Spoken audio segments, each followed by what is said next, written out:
जय हिंद फ्रेंड्स, आप सभी का स्वागत है हमारे यूट्यूब चैनल में।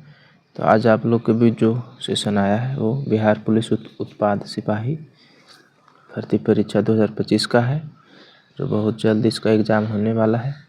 तो चलिए अब देर ना करते हैं और आज का सेशन आप लोग के बीच स्टार्ट करते हैं। आज का पहला क्लास है।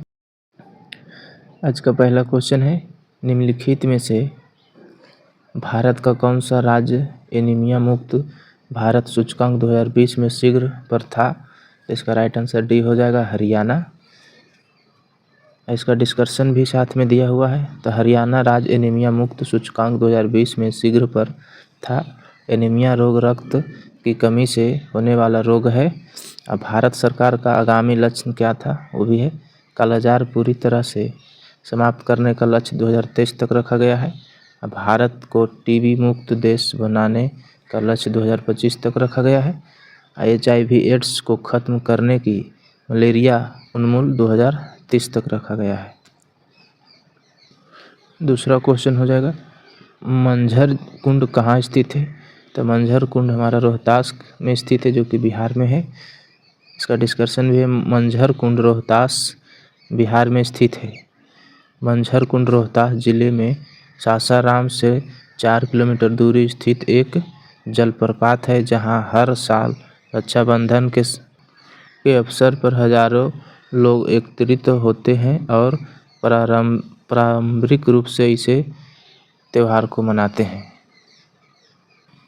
नेक्स्ट हो जाएगा, कौन सी नदी है जो बिहार में नहीं बहती है? तो इसका राइट आंसर डी हो जाएगा, रामगंगा नदी है जो बिहार में नहीं बहती है।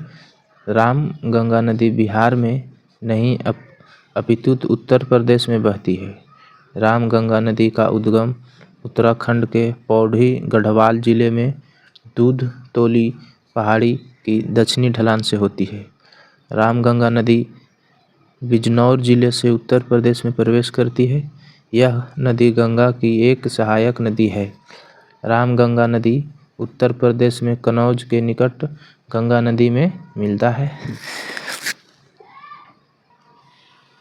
नेक्स्ट क्वेश्चन हो जाएगा, मधुमक्खी के डंक में कौन सा एसिड होता है? तो मधुमक्खी के डंक में फॉर्मिक एसिड होता है। इसका राइट आंसर बी हो जाएगा, मधुमक्खी के डंक में फॉर्मिक एसिड होता है। इसे मेथेनोइक एसिड भी कहते हैं। कुछ अम्लों की प्रकृति है। दोस्त, आज का जो सेशन है वो काफ़ी महत्वपूर्ण है, तो आप लोग मिस ना करें।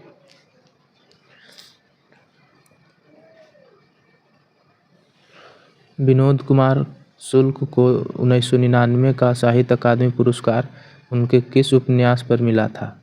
तो इसका राइट आंसर हो जाएगा डी, विनोद दीवार में एक खिड़की रहती थी। विनोद कुमार शुक्ल को 1919 का साहित्य अकादमी पुरस्कार उनके उपन्यास दीवार में एक खिड़की रहती थी के लिए दिया गया था। भारत सरकार ने 12 मार्च 1994 को साहित्य अकादमी पुरस्कार की स्थापना की है। यह पुरस्कार पहली बार 1955 में प्रदान किया गया था।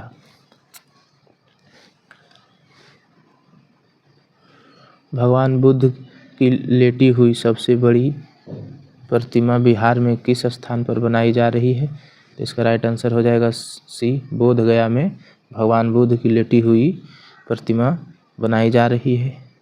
भगवान बुद्ध की लेटी हुई सबसे बड़ी प्रतिमा बिहार के बोधगया में बनाई जा रही है। शयन मुद्रा की प्रतिमा बुद्ध इंटरनेशनल वेलफेयर मिशन द्वारा वियतनाम के दानदाताओं के सहयोग से बनाया जा रहा है। यह प्रतिमा 100 फीट लंबी है।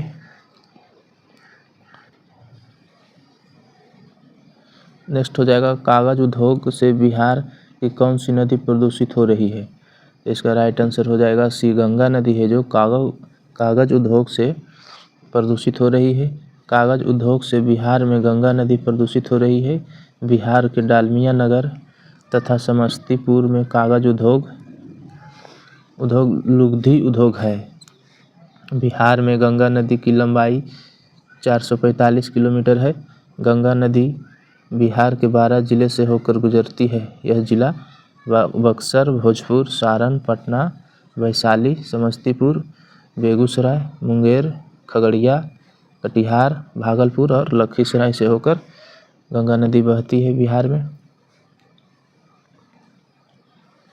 आधुनिक साहित्य प्रवृत्तियाँ नामक आलोचनात्मक पुस्तक के लेखक कौन है? इसका राइट आंसर हो जाएगा बी, नामवर सिंह है। आधुनिक साहित्य की प्रवृत्तियाँ नामवर सिंह की आलोचनात्मक पुस्तक लिखी गई है। बिहार के निम्नलिखित जिलों में से कौन सा नक्शे पर सर्वाधिक पूर्व में है? तो इसका राइट आंसर हो जाएगा ये किशनगंज है, जो बिहार के निम्नलिखित जिलों में से कौन सा बिहार के नक्शे पर सर्वाधिक पूर्व में है? तो है किशनगंज। बिहार के नक्शे पर किशनगंज जिले सर्वाधिक पूर्व में है। कैमूर बिहार का सर्वाधिक पश्चिमी जिला है। पश्चिमी चंपारण बिहार का सर्वाधिक उत्तरी जिला है। गया बिहार का सर्वाधिक दक्षिणी जिला है और बिहार में कुल 38 जिला है।